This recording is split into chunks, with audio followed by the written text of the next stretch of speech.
মনে রাখবেন, রমজানকে যে কদর করে না, রমজানেও যে গুনাহ করে, রমজানেও যে জাহান্নাম থেকে বাঁচার চেষ্টা করে না, রমজানেও যে জান্নাতের আমল করার চেষ্টা করে না, ভাই আমার, ছেলেরা আমার, বাবা আমার, পর্দার আড়ালের মা বোন আমার, সবাইকে এই শেষ কথা বলি। আল্লাহ রসুল বলছে, জিব্রাইল আইসা রমজানের শেষ দিন নবীজিকে আইসা বলে গেছে, ইয়া রাসূলুল্লাহ, এত বড় রমজান পেল,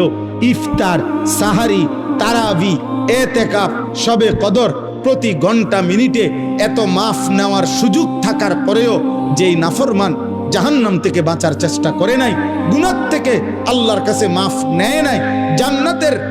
জরুর আশা পূর্ণ করতে পারে নাই, আমল করতে পারে নাই, খোদার কসম নবীজি বলছে,